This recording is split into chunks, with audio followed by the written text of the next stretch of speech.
Assalamualaikum warahmatullahi taala wabarakatuh. Selamat sejahtera, selamat malam. Salam reformasi, salam perjuangan saya ucapkan. Terima kasih kerana terus bersama dengan saya pada malam ini. Alhamdulillah, terima kasih kerana share, kerana like, kerana subscribe, kerana bersama dengan saya lah dekat YouTube, Facebook, dekat Twitter, dekat TikTok kan. Dan walaupun saya agak busy dalam beberapa tempoh dan masa ini, saya ucapkan terima kasih lah. Terima kasih yang bagi star dekat Facebook, yang bagi derma sebagainya, yang klik super chat. Thank you very much. The least we can do adalah at least kalau boleh tuan-tuan yang mana tengok saya dekat YouTube tu, just klik Be Wise, welcome new reformist kita, member. Thank you.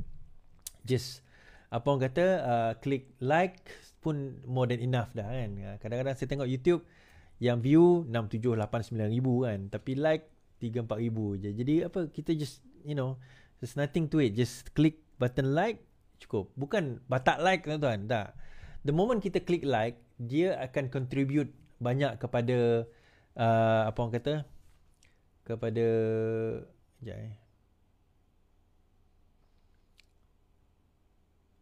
kepada content creator macam kami ni. Sebab bila you click like, dia akan jadi engagement kepada apa orang kata, kepada orang-orang yang lain. Dan katakanlah satu hari nanti kalau saya tak ada buat live lagi, kalau saya tak ada lagi kan, satu benda je saya mohon tuan-tuan, kalau boleh lah tuan-tuan dan puan-puan, just pasang je video saya, biar je kan, biar je, tak payah tengok pun tak apa kan. That one will help, terutama kalau ada iklan tu, biar je iklan tu. Kalau ambil premium lain cerita lah, biar je iklan tu. That one will help, insyaAllah. That one will help, at least contribute kepada saya terutamanya. Kami ni yang content creator ni, kita bukan ada bergaji dan sebagainya. So it helps in a way or another lah. Terima kasih. Terima kasih dan like. Terima kasih. So agak penat, muka penat memang muka penat. Hari ni saya one whole day ni memang banyak benda yang ada things yang saya buat memenatkan. Okay, so kita quick kan, kita pergi lambat sikit malam ni. Saya nak kena tunggu laptop saya on tadi tu. Sekarang dah on dah. Alright, so malam ni kita akan bercerita beberapa perkara. Benarkah bahawa Muhyiddin Yassin tidak dituduh dengan kes Pangko? Benarkah demikian? Dan baru-baru ni dia ada cerita pasal dia kata bahawa dia dibebaskan daripada kes Jana Wibawa. Itu satu pertuduhan yang besar tuan-tuan. Dia kata dia dah bebas daripada kes Jana Wibawa. Benar ke dia bebas daripada kes Jana Wibawa? So something that kita bonda pun. Tuan-tuan tolong share, tolong tap love, tu je saya minta kan. Tak ada banyak, saya tak minta banyak. I don't ask much. Terima kasih Suhaimi, Ithnin. Alright, Waalaikumsalam. Dan insyaAllah saya akan cuba buat ni kejap.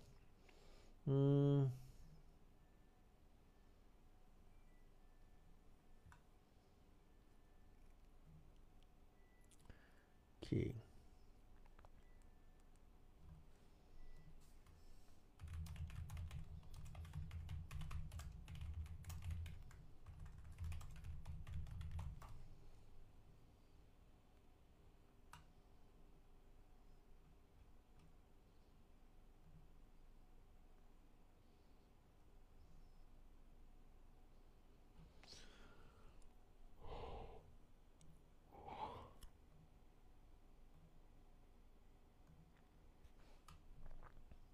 Thank you Samsuri Ahmad. 20 Sing dollar. 20 Sing dollar sekarang ni tinggi dengan Malaysia. Jangan main. Tapi ramai orang Singapura datang ke Malaysia sekarang ni sebabkan kenaikan harga Sing dollar berbanding dengan Malaysia ringgit. So ramai yang datang ke Malaysia untuk berbelanja. Terima kasih orang Singapura. Welcome orang Singapura ke Malaysia. Teruskan berbelanja di Malaysia. Yeah. Baik, kita mula Alright.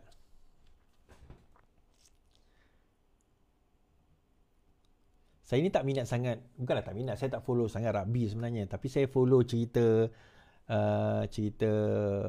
apa nama, Sonny Bill Williams yang masuk Islam. Alright. Bekas bintang All Blacks sertai 5,000 jemaah solat subuh macam Jumaat. Bekas bintang rugby All Blacks Sonny Bill Williams menyertai kira-kira 5,000 jemaah mengimarahkan program solat subuh macam Jumaat di Masjid Putrajaya di Putrajaya hari ini. Kan? Program ini mulakan saat awal 5 pagi itu disertai Menteri Agama Muhammad Daim, terima kasih, dan juga Timbalannya Dato' Zulkifli Hasan dengan solat subuh dipimpin oleh Imam Masjid Putra Abdul Karim Zakaria sebelum disusuli sesi perkongsian ilmu bersama Williams. Aktiviti jalan laju bermula dari perkarangan Masjid Putra sehingga ke Istana Kehakiman sejauh 2.7 km. Okey kan. Suara slow kejap Kejap. Saya ada masalah dengan audio sebenarnya pada hari itu. Alright. Okey.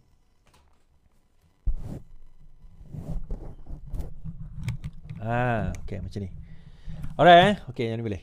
So, daripada sini ini saja saya buat cerita. Terima kasih. Ui, siapa yang bagi? Hasan. Terima kasih Hasan. Okey, so selepas itu William berkata berada di negara ini bagi menghadiri pelbagai program keagamaan dan aktiviti sukan, antaranya klinik rugby di mini stadium sukan Majlis Sukan Negara dan makan tengah hari bersama Datuk Seri Anwar Ibrahim. William 39 melahirkan rasa kagum terhadap kempen solat subuh macam Jumaat yang menggalakkan umat Islam menunaikan solat subuh di masjid. Saya perlu mengakui betapa baiknya rakyat Malaysia. Saya bangga sebagai seorang Islam apabila melihat ramai jemaah datang menunaikan solat subuh, katanya. Berkongsi lawatan jika Malaysia, Williams pernah pemain rugby pasukan New Zealand yang muncul juara dunia pada 2011 dan 2015 berkata beliau kagum dengan sikap merendah diri dan adab yang ditunjukkan oleh 3 rakyat Malaysia ketika bertemu di Mekah baru-baru ini. Okay. Sementara itu, Naim menyarankan semua jawatankuasa masjid dan surau di bawah JAKIM serta Jawi supaya mempelbagaikan aktiviti yang boleh menarik minat umat Islam mengimarahkan rumah ibadah kita. Cerita lah tuan-tuan. Dalam pada kita mengadakan di zon tengah ada madani, kemudian ada yang selawat, lepas tu solat jemaah 5,000 dah hadir pada solat subuh macam Jumaat dan sebagainya. Tiba-tiba semalam ke hari ni, semalam atau hari ini kot, malam tadi, di Alostar digegarkan dengan konsert Choi. Konsert Choi di Alostar Kedah, tuan-tuan. Tapi bak kata ada seorang tu lah, dia kata mungkin lah kan, mungkin. Bak kata Sanusi lah, dia karaoke malam-malam tu itu cara dakwah. Mungkin konsert Choi ni pun adalah cara dakwah jugalah bagi dia orang kan. Tak apalah. Saya tak ada masalah konsep tu, tuan-tuan. Yang ada masalah PAS. Bila Ed Sheeran buat konsert dekat dekat KL, bergegar-gegar negara, tuan-tuan. Mengatakan haram, tak boleh batalkan kerana tak sensitif dengan sekarang ini Palestin. Ni Nishfu Sa'ban. Malam Nishfu Sa'ban, tuan-tuan. Nishfu Sa'ban tiba-tiba ada konsert. Boleh pula tu dekat Kedah. Boleh pula dapat kelulusan. Yang tu bagaimana? Wahai rakan-rakan PAS kalian kan. Yang tu bagaimana? Itu satu persoalan juga tu. Alah Is, kau pun pergi konsert. Tak, kita orang tak ada masalah dengan konsert. Yang ada masalah dengan konsert kau orang. Kan? Kalau yang jangan hipokrit, jangan munafik. Bahasa eloknya jangan jadi munafik lah. Kalau bab orang lain semua haram. Kalau bab orang lain semua tak boleh. Kalau bab orang lain semua liberal. Kalau masuk bab kau orang, oh tak apa, ini dakwah. Oh tak apa, ini boleh. Oh tak apa, yang ni dia akan cari dalil. Dia akan pusing dalil sampai dia jumpa dalil, kena kat dia. Tengok, boleh sebenarnya, kami boleh buat kerana kami begini begitu. Yang tak boleh kamu. Kalau kami memerintah perlembagaan penjajah tak ada masalah. Kamu memerintah perlembagaan penjajah kafir, tak boleh. Liberal tak boleh. Tapi kalau kami memerintah tak apalah. Janji kami memegang perlembagaan itu. Kami jadi pemegang perlembagaan. Penjajah pun tak apa. Kafir pun tak apa. Itu masalahnya, tuan-tuan. Dia ada dualisme. Dia ada dikotomi. Dia ada perbezaan. Kami boleh, kamu tak boleh. Yang tu jadi masalah tu.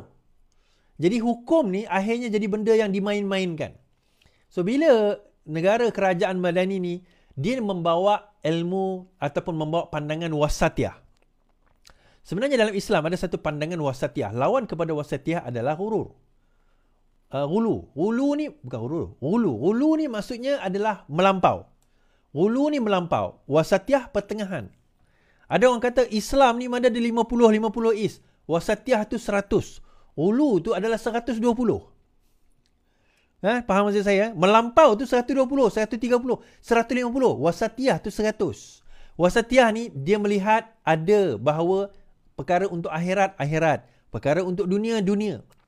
Dan tak semua perkara yang kita perlu nak terlalu, orang kata apa, tekankan sehingga menyusahkan umat Islam. Yang sebagaimana nak dibawa oleh PAS. Macam saya persoalkan tempoh hari lah. Kalau ini perlembagaan penjajah, perlembagaan Islamnya bagaimana? Itu satu persoalan kan?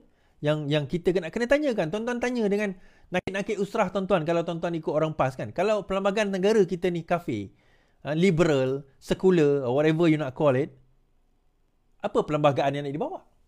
Apa alternatifnya? Itu satu persoalan. Baik. Okey, habis kat situ. Cerita beras tuan-tuan. Harga padi dan beras, PM beri tempoh KPKM nakol sampai 20 Mac ini. Perdana Menteri memberikan tempoh sehingga 20 Mac depan kepada Kementerian Pertanian dan Keterjaminan Makanan serta Majlis Tindakan Sara Hidup Negara untuk memuktamadkan isu harga padi dan beras. Beliau berkata penetapan harga barangan asas itu memerlukan sedikit masa untuk dimuktamadkan bagi mengimbangi keperluan pengguna dan pesawah supaya kedua-duanya tidak terbeban. Bila main soal dasar, nak tetapkan dasar harga padi umpamanya, kita harus sabar sekejap, ikut proses sebelum kita muktamadkan. Dan sudah saya bercakap sendiri dengan pihak Bernas dalam mesyuarat nakol baru-baru ini, mencari jalan kurangkan import manakala pengeluaran tempatan dinaikkan. Dia ada masalah, naik harga dan ini akan diberi beban kepada pengguna. Tak naik, beri beban kepada pesawah. Jadi bagaimana nak imbang kedua-duanya? Dalam persoalan ini, macam saya kata itu kan, masalah kita bila kita letak satu harga itu pada harga shilling ataupun harga lantai, dia akan ada kesan kepada salah satu pihak. Kita ada pengeluar dan juga kita akan ada pembeli, pengguna. So dalam masalah beras dan padi ni umpamanya, terutama masalah beras kita kata, bila kita letak harga shilling yang terlalu rendah, dia akan hurting, akan menyakiti atau merosakkan pengeluar. So akhirnya pengeluar beras akan merasakan bahawa they are not into this business dan akan abandon the business. Sebaliknya kalau kita letak terlalu tinggi, dia akan hurting pengguna macam kita. So dia kena balance, kena strike the balance. Hari itu pengeluar beras minta supaya dinaikkan kepada satu jumlah per kilogram, I think RM3 something. Kerajaan telah naikkan kepada RM3.50 kalau tak silap saya. Tapi adakah dia akan menjadi satu bebanan kepada pengguna? Itu satu persoalan. Jadi di sini kerajaan kena memain peranan macam mana nak strike the balance. Of course, in ideal state, in ideal world, terbaik sebenarnya kalau kita apungkan harga. Tetapi ada certain keadaan, certain masa yang perlu kita, di mana kita kena letak shilling dekat situ. Kita kena letakkan shilling dekat situ. Baik. Persoalan utama, kita antara pengimport terbesar beras di dunia. Kan antara lah yang paling tinggi Filipin saya tengok tadi, China, Filipin, Indonesia atas kita. Kita dalam lingkungan ke nombor 8, nombor 9. Now isu dia bila kita import beras, kita bergantung kepada ehsan beras luar. Kita bergantung kepada harga mereka dan kita bergantung kepada supply mereka. Now, kenapa soalan utama kita adalah kenapa kita tak boleh hasilkan sendiri beras kita? Kita ada, bukan kata tak ada hasil beras tempatan itu. Tetapi jumlah beras tempatan yang kita ada sekarang ini tak cukup untuk menampung permintaan yang ada sehingga kita perlu import. Sebab itu saya kata, saya gesa balik, saya saran balik kepada kerajaan, kita kena kembalikan Universiti Pertanian kita. Itu je. Satu benda yang kita kena kembalikan adalah kembalikan pertanian kita balik. Kita negara yang sangat subur dan sangat maju. Sarawak baru-baru ini telah mengeluarkan satu kenyataan bahawa Sarawak bakal menjadi antara negeri jelapang padi terbesar di Malaysia. Okey. Sarawak bakal menjadi negeri jelapang padi. Pada 28 hari Januari hari itu, KPKM jadikan Sabah dan Sarawak bakal jadi negeri jelapang padi negara. Maksudnya dia akan jadi rice bowl kita kalau saya bacakan. KPKM, Kementerian Pertanian dan Keterjaminan Makanan, jadikan Sabah Sarawak sebagai negeri jelapang padi. Kementerian Pertanian mahu menjadikan Sabah dan Sarawak sebagai jelapang padi negara yang kedua pada masa hadapan setelah Kedah dan Kelantan. Menterinya, Datuk Seri Mohamed Sabu berkata hasrat itu akan direalisasikan menerusi pelaksanaan program Smart Sawah berskala besar ala Skincan. InsyaAllah bulan depan saya akan bertemu Premier Sarawak bagi membincangkan perkara itu. Beliau berkata demikian dalam majlis akhbar Smart SBB ala Skincan Kada di Tok Ajam di Padahat. Ini Ini berita pada bulan Januari yang lepas. So, Sarawak, sebenarnya kalau nak cerita lah, Sarawak ni dah lama. Kan? Apa orang kata, nak dijadikan tempat jelapang padi ni. Kan? Antara yang lama. Banyak tempat yang bersesuaian dengan Sarawak ni, kalau tak silap saya, keluasan dia saja 124,000 km persegi. Kan? Dan kenyataan daripada UKAS, Unit Komunikasi Sarawak, ini dalam 6 hari yang lepas, Pulau Bruit sesuai jadi salah satu jelapang padi hybrid di Sarawak. Darul Pulau Bruit mempunyai tanah yang sesuai untuk menanam padi jenis hybrid kerana tanah yang subur untuk aktiviti pertanian. Timbalan Premier di Jabatan Premier Sarawak, Datuk Abdullah Saidul berkata, beliau mencadangkan supaya Pulau Bruit dijadikan sebagai salah satu kawasan tanaman padi hybrid di Sarawak. Beliau terus memohon agar semua ketua masyarakat dan kaum di Pulau Bruit bekerjasama dalam proses mengumpul data berkaitan aktiviti penanaman padi. Saya tak tahulah, mungkin Abdullah Saidul lebih tahu daripada saya lah. Saya pernah pergi ke Pulau Bruit ni. Isu Pulau Bruit ni satu je tuan-tuan. Isu dia transportation sebab dia pulau. So nak pergi dan balik di pulau tu, dia kena melalui sama ada boat ataupun ferry. Okay, itu satu. Kedua, masalah even dia, the last time saya pergi dia ada masalah air. Air bersih mereka bercampur dengan air laut. Because air bawah tanah dia bercampur. So ini berkemungkinan akan memberi kesan kepada penanaman padi tersebut. Ini pendapat saya daripada yang melihat daripada luar nah. Kerajaan negeri Sarawak lebih mengetahui macam mana mereka nak melakukannya.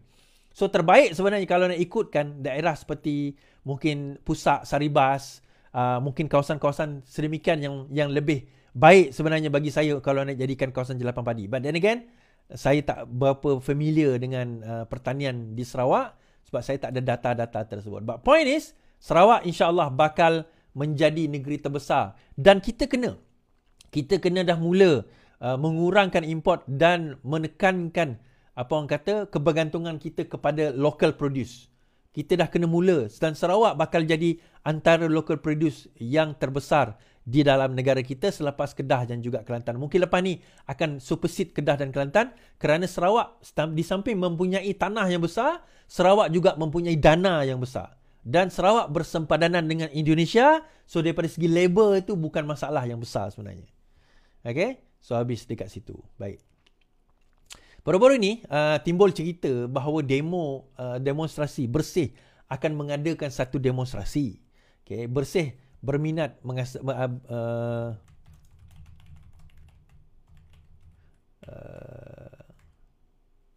okay. Bersih berminat mahu untuk mengadakan demonstrasi lebih kurang dalam mungkin minggu depan lah kot. Saya tak pasti bila. Okay. Alright, saya baca berita tentang demonstrasi tersebut.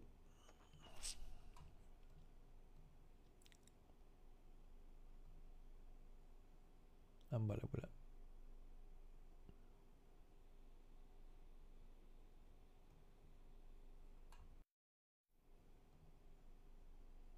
Astro Awani ni dia punya website dia memang lambat untuk load. Server dia ni masalah ni. Okey, himpunan 100% reformasi. Reformasi 100% bukan demonstrasi besar pengurusi Bersih. Perhimpunan Reformasi 100% yang dianjurkan oleh Gabungan Pilihan Raya Bersih dan Adil Bersih pada 27 Februari bukan demonstrasi besar-besaran, iaitu 2 hari daripada sini. Pengurusinya Muhammad Faizal Abdul Aziz, aksi berarak ke Parlimen itu bertujuan menyegarkan kembali momentum kesedaran rakyat agar harapan pelaksanaan agenda reformasi terus hidup. Aksi yang kita lakukan pada hari Selasa ini bukan Bersih ke-6 atau demonstrasi besar-besaran. Ia adalah permulaan kepada tuntutan kita kepada ahli Parlimen dan pemerintah agar melaksanakan agenda reformasi 100%. Aksi pada Selasa ini lebih kepada aksi tunjuk rasa untuk bina momentum. Ini bukan satu pengakhiran katanya. Beliau berkata, mengulas mengenai tahap kesedaran rakyat mengenai isu-isu reformasi institut yang dilihatkan luntur, Faizal berkata, kelelahan politik dalam kalangan orang awam adalah lanjutan daripada pengkhianatan bandar rakyat yang berlaku pada 2020. Akibat langkah Sheraton dan pengkhianatan bandar rakyat menyebabkan berlakunya perubahan dalam momentum rakyat untuk menuntut reformasi. ia diterjemahkan dalam bentuk kelelahan politik rakyat untuk mengharapkan reformasi. Oleh itu, sebaik saja dia dilantik sebagai pengurusi, perkara pertama yang saya lihat ialah kepentingan untuk membina momentum dan mengembalikan kepercayaan rakyat berharapan untuk melihat reformasi itu boleh terlaksana. Perdana Menteri tidak menolak untuk melaksanakan agenda reformasi. Harapan masih ada, ujarnya. Baik. Saya tidak pasti, tapi saya baca dalam satu artikel, salah satu perkara yang reformasi yang disebutkan oleh Bersih adalah supaya kerajaan menghadkan jumlah ataupun tempoh penggal Perdana Menteri itu boleh menjadi Perdana Menteri. Saya tidak tahu sama ada Faizal ni dia baca atau tidak kenyataan daripada kerajaan ini sejak tahun lepas bahawa Azalina Osman ditugaskan bagi mendraftkan satu draft undang-undang di mana draft tersebut akan menghadkan penggal Perdana Menteri menjadi Perdana Menteri. Saya tidak tahu Faizal tahu ke tidak perkara tersebut. So, itu antara agenda reformasi yang dilakukan. Now, bolehkah kita lakukan reformasi itu sekarang? Macam saya kata tempoh hari. Mungkin Faizal boleh dengar. Kalau tak dengar pun, orang boleh sampaikan kepada Faizal. Kita sekarang ini melakukan reformasi, bukan revolusi. Dia dua benda yang berbeza. So, mungkin saudara Faizal terkeliru di antara revolusi Perancis. Dia ingatkan kita pergi perang, jatuhkan kerajaan, jatuhkan pemerintah, jatuhkan raja, jatuhkan king. Esok naik kerajaan baru, kita buat tukar sistem rombak 100%. Dia bukan macam tu. Kita tak menang pilihan raya ini, kita tak menang kerajaan ini melalui revolusi. Kita tak buat kuditat. Kita tak buat, kita tak buat rampasan kuasa. Kita menang melalui proses pilihan raya.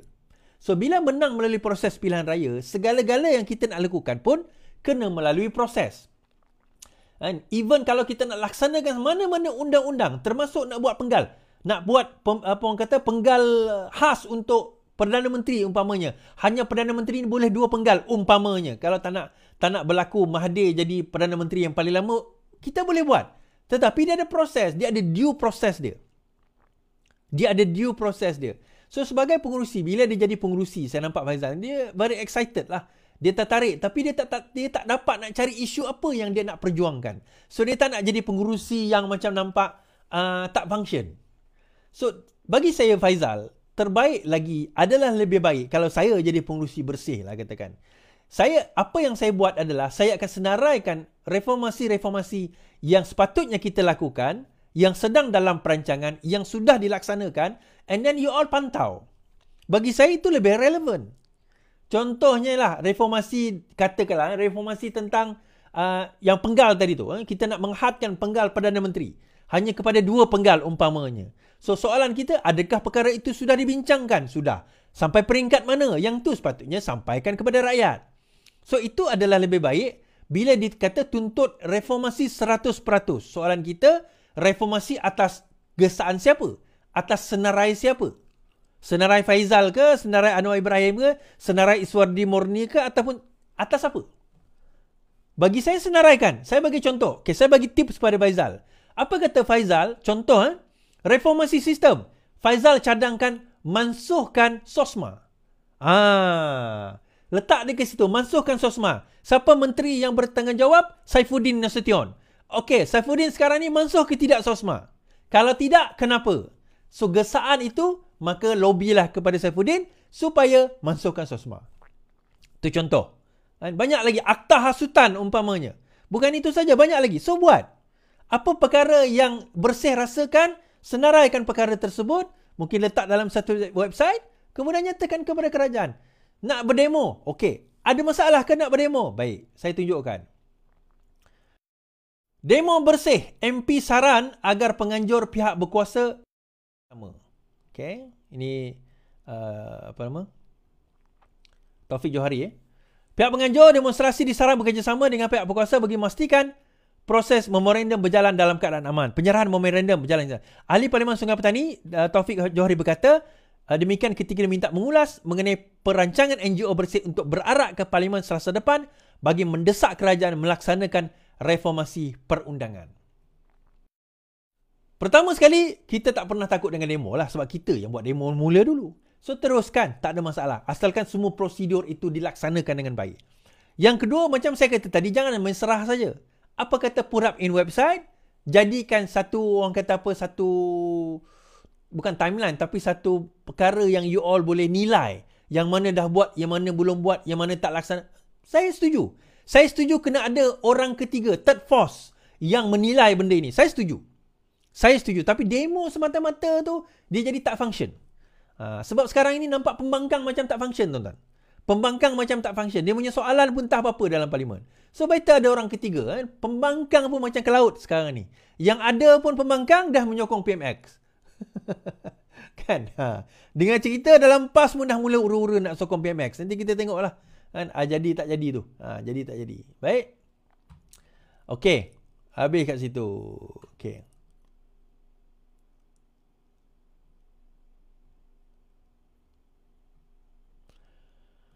Alright.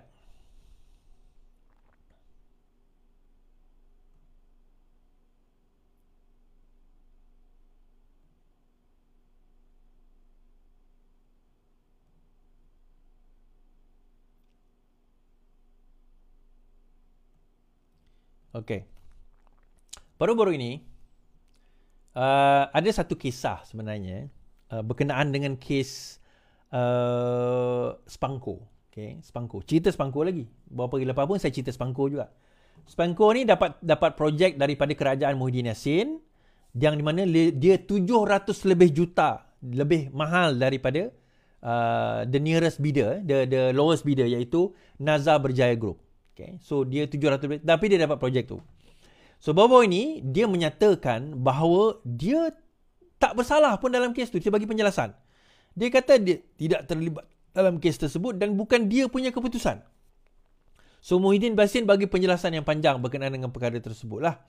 So salah satu perkara yang disebut adalah dia katakan kes Spangko Muhyiddin Yassin beri penjelasan.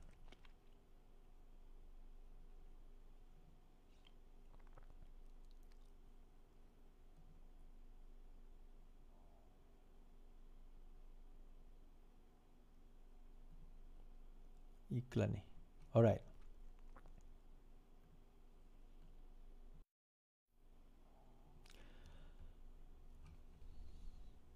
Kami selalu, Ketua Pesuruhjaya SPRM Tan Sri Azam Baki memaklumkan pihaknya sudah merakam percakapan bekas Menteri Keuangan bagi tempoh 20, iaitu Zafrul lah, menjelaskan kes perolehan membabitkan syarikat membekal dan mengurus kenderaan kerajaan itu ketika ini masih dalam siasatan dan akaun berkenaan masih dibekukan.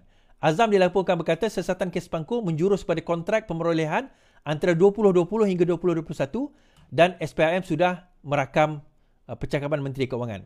Kita serah kepada pegawai penyiasat, katanya. Pada 20 Januari lalu, media melaporkan SPRM membuat serbuan. Okay. 5 Februari, Datuk Zainal Ibrahim menyifatkan kontrak perolehan Spangko merugikan negara yang tidak menyenangkan penjawat awam yang menggunakan kemudahan berkenaan. Pengurusi semalam, bekas Perdana Menteri Tan Sri Muhyiddin Yassin menafikan dakwaan beliau terbabit dalam salah laku berhubung pemberian kontrak pembekalan Spangko. Pengurusi PN merangkap Presiden Bersatu menyifatkan dakwaan mengaitkannya dalam isu itu sebagai tomahan jahat yang berlegar di media massa dan media sosial. Tanpa butiran lengkap bagaimana beliau terbabit dalam perkara dan salah berlaku berkenaan. Samalah seperti tuduhan saya menyeleweng wang negara bernilai ratusan bilion yang sehingga kini tidak dapat dibuktikan. Saya sudah dilepas dan dibebaskan oleh Mahkamah Tinggi Kuala Lumpur atas tuduhan rasuah berkaitan projek Jana Wibawa. Okey. Saya ulang apa disebut. Saya sudah dilepas dan dibebaskan oleh Mahkamah Tinggi Kuala Lumpur atas tuduhan rasuah berkenaan projek Jana Wibawa. Yang tu saya nak jelaskan sikit. Muhyiddin Yassin, tolong jangan... Yalah, dia nak tipu walaupun terpulang pada dia lah kan. Dalam kes Jana Wibawa, dia bukan dilepas dan dibebaskan kerana dia tidak bersalah. Dia mendapat DAA, Discharge Amounting to Acquittal itu, kerana pertuduhan yang dibuat oleh pendakwa raya, saya tak tahu siapa pendakwa raya itu, default, ada defect, ada kesilapan. Kerana itu, mahkamah mengatakan kesilapan ini DAA. Erti kata kalau saya jadi pendakwa raya, saya bagi arahan, buatlah pendakwaan baru, buatlah charges baru, itu je. Yang nak pergi merayu tu kenapa? Tapi tak apalah, itu pendakwa raya punya kerja. Dia dibebas DAA itu kerana defect dalam pertuduhan, bukan kerana dia tidak bersalah. Dia dua benda yang berbeza. Di sini saya kata dia telah mengelirukan orang ramai mengatakan Keku tak bersalah dalam kes Jana Wibawa. So kalau tak bersalah dalam kes Pangko, kenapa nak kena gelabah? Isu dia sekarang ni dia mengatakan bahawa kes Pangko ini bukan tak ada kena-mengena dengan dia. Dia kata itu kena lihat Mahathir. Mahathir yang bertanggungjawab kerana projek itu dianugerahkan pada zaman Mahathir. True. Yang menganugerahkan projek itu pada zaman Tun Mahathir jadi Perdana Menteri, betul, kepada LOI itu kepada Nazar. Betul, kepada Nazar Berjaya. Tetapi yang akhirnya dikatakan menukar projek tersebut adalah Muhyiddin Yassin pada tahun 2020. Ini dakwaan yang dibawa, yang dinyatakan. Dan dalam live dengan Dr. Mazli sendiri disebut perkara ini sewaktu beliau berada di dalam kabinet. Di dalam kerajaan pada waktu itu. So soalan kita mudah sahaja. Kalau tak bersalah, kenapa nak rasa takut dalam perkara ini? Malah Azam Baki menyatakan bahawa sebenarnya Muhyiddin Yassin belum lagi dipanggil. Belum lagi dipanggil untuk memberi keterangan. Okey. Biasanya seseorang seperti Muhyiddin Yassin ataupun orang yang yang material to the witness biasanya akan terakhir sekali dipanggil. Dia akan kumpul-kumpul. Kenapa tuan-tuan? Ini saya cerita trik sikit lah. Dia akan jumpa orang ni.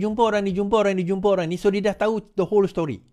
Kemudian dia akan pergi soal, contoh Muhyiddin Yassin. Soalan dia kepada Muhyiddin Yassin tu bukan soalan yang dia sebab dia ada beza bertanya dengan menyoal. Dia ada soalan dengan pertanyaan. Right? Tanya dengan soal adalah dua perkara yang berbeza. Apa beza soal dengan tanya, tuan-tuan? Tanya ni kita tak tahu jawapan. Soal kita tahu jawapan. Itu beza dia dalam bahasa Malaysia. Sekarang baru tahu kan? Tanya ni cikgu menyoal. Ahmad sesat di kota London. Dia bertanya arah. So bertanya sebab Ahmad tak tahu jalan. Cikgu menyoal, bukan cikgu tak tahu jawapan, cikgu tahu. Tetapi cikgu nak verify, nak tahu sama ada pelajar itu tahu atau tidak. Itu beza menyoal dan juga bertanya. Okey. Now SPRM nanti dia dengan witness lain mungkin dia bertanya. Tetapi dengan Muhyiddin Yassin berkemungkinan dia akan menyoal. Menyoal ni dia kata apa? Dia dah tahu dah jawapan, tapi dia nak tengok Muhyiddin Yassin ni sangkut tak sangkut. Gegar tak gegar. Lain ke tidak dia punya soalan, jawapan dia. Kadang-kadang pegawai kepenyiasan ni bukan bodoh.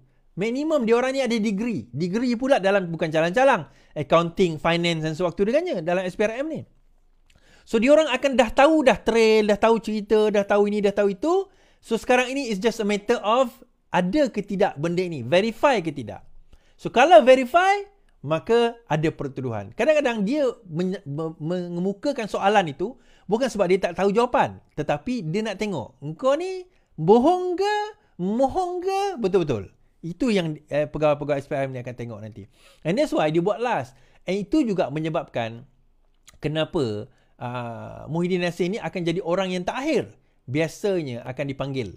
Orang yang terakhir biasanya akan dipanggil untuk memberi keterangan kerana nak lihat sama ada konsisten ke tidak dengan kenyataan tersebut. So bila dia mengatakan bahawa dia tidak dipanggil lagi, bukan bermakna dia tidak dipanggil. Dan juga Muhyiddin Yassin menyatakan seolah-olah dia ada pertuduhan, ada perkaitan. Yang itu bukan tugas Azam Baki, yang itu tugas pegawai penyiasat. Dan juga kalaupun ada, maka itu tugas pendakwa raya untuk nak mendakwa beliau kalau sekiranya mereka mendapati ada kes terhadap dakwaan-dakwaan tersebut. Kalau tak ada, dan tak payah risaulah. Dan bila Muhyiddin Yassin memberi penjelasan, bagi saya tak perlu kot. Kan? Tak perlu memberi penjelasan kepada kami sebagai rakyat. Sekarang ini beri penjelasan kepada siapa, tuan-tuan? Pegawai SPRM kalau dipanggil nanti. But eventually saya tahulah Muhyiddin Yassin mungkin akan dipanggil. Mungkin Tun Mahathir pun akan dipanggil juga tentang perkara ini. Okay? Alright. Last kita malam ni. Kita tak lama malam ni. Muafakat Nasional. Dikabarkan sekarang ini. Okey, dia macam ni Kan saya cerita hari tu ada satu tim di dalam PAS yang nak bersama dengan Kerajaan Madani. Bila saya kata bersama dengan Kerajaan Madani ni bukan bermakna dia nak menyokong Anwar Ibrahim, tak. Kan? Tapi mereka ni ada agenda lah, agenda sebab tak dapat peruntukan, agenda itu, ada agenda masing-masing lah, politik dan sebagainya. Now, dia ada satu grup. Another group tak. Kita tak boleh bersama dengan kerajaan ini. Kita kena kekal. Now, bagaimana kita nak kekal? Itu satu soalan.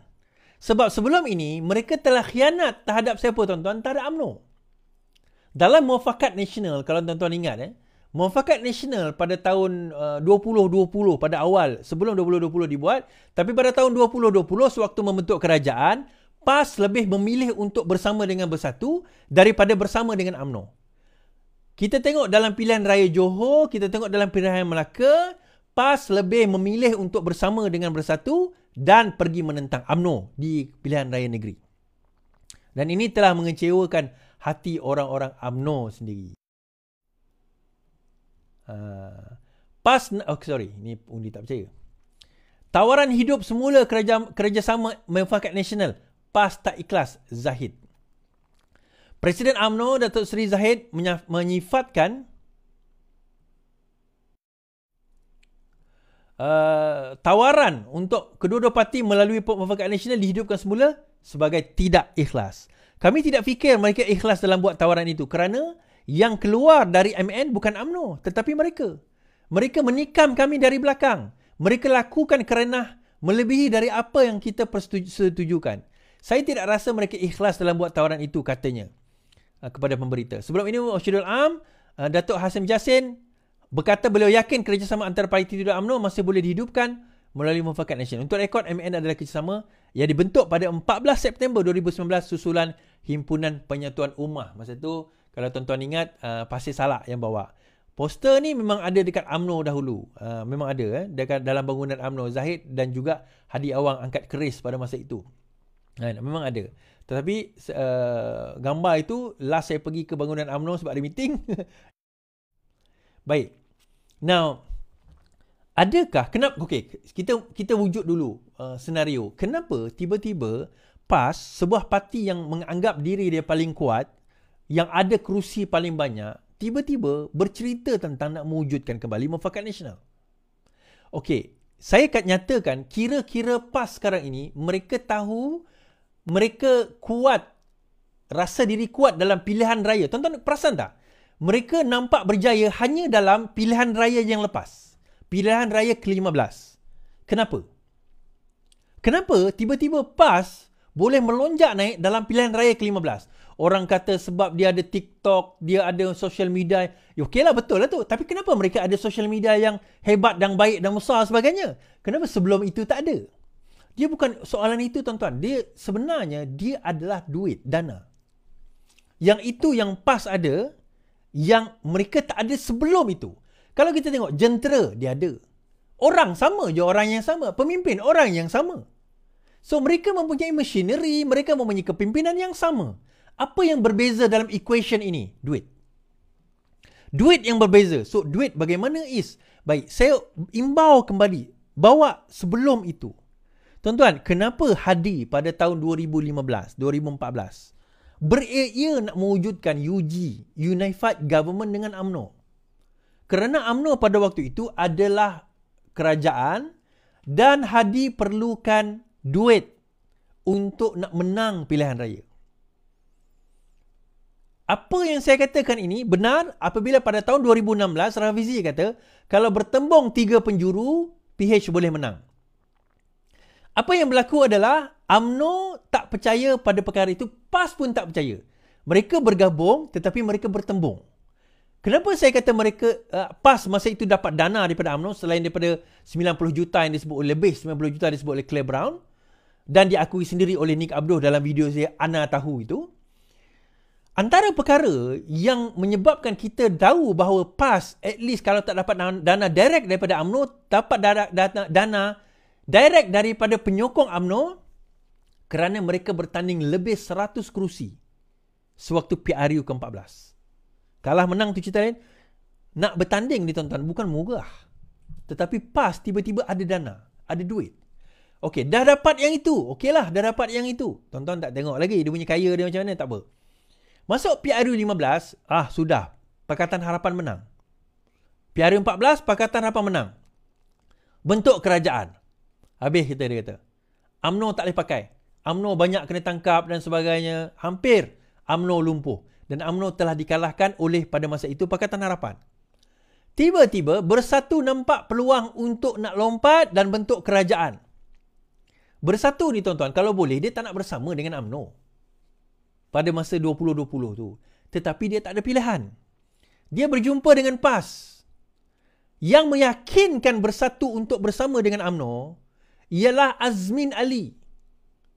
Dan juga pada masa itu Hamzah lah. Tetapi Azmin dia punya core dia, Azmin Ali ni. So mereka bersama. Kan? Dan mereka bergabung. Nak tak nak, terimalah, telanlah. Tak apa, demi kita nak buat kerajaan dahulu. Tetapi tuan-tuan perasan tak apa yang Muhyiddin Yassin buat sewaktu jadi Perdana Menteri? Dia sidelinekan UMNO, geng Zahid.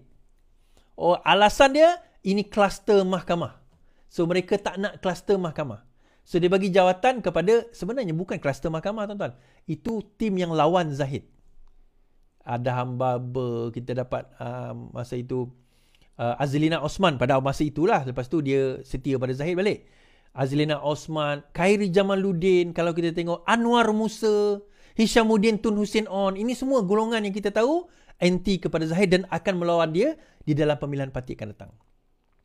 So what happened is, akhirnya dalam pilihan raya seterusnya, dalam pilihan raya negeri Johor dan Melaka, kita nampak rival itu berlaku. Kita tahu kerajaan tumbang, saya predik kerajaan tumbang, akhirnya kerajaan tumbang, pertembungan itu berlaku. UMNO menang di negeri tersebut sebenarnya kalau ikutkan. Yang kalah adalah PAS dan juga Bersatu. Tetapi dalam tempoh itu masuk PRU 15, apa yang PAS dapat adalah sebelum PRU 15, suatu kerajaan 33 bulan, PAS dapat dana. PAS dapat duit, tuan-tuan. Kerana itu mereka beria-ia nakkan darurat. Minta pada hujung 2020 yang di-Pertuan Agong tak perkenankan. Akhirnya bawa kepada Januari yang di-Pertuan Agong berkenankan. Kenapa dia nak darurat tu? Supaya negara boleh tutup. Negara dah tutup dah. Parlimen boleh tutup. Pada masa itu, masa COVID, negara tutup, parlimen tak tutup. Tapi bila dibuat darurat, parlimen digantung. Yang berkuasa hanyalah Perdana Menteri. Dia jadi caretaker kepada government. So, dia boleh buat apa saja dia nak. Bila itu berlaku, masa itulah kita sedar projek-projek dan sakau-sakau ini mula berleluasa, tuan-tuan. Nasib baik kita menang dalam PRU 15. Kalau tidak, melingkup negara sekarang ini. Anwar Musa kata tempoh hari ini, dia kata saya tidak pernah melihat harga barang yang sangat mahal pada hari ini. Dia lupa ke bahawa pada zaman dia memerintah, minyak RM50, tuan-tuan. Minyak masak tu RM50. Harga beras tak payah cerita lah. Ayam memang tak ada kat dalam pasaran. Telur pun tak ada dalam pasaran. Harga tak payah cerita pada masa itu. Jangan nak sembang sangat. Dan dia kata apa pada waktu itu?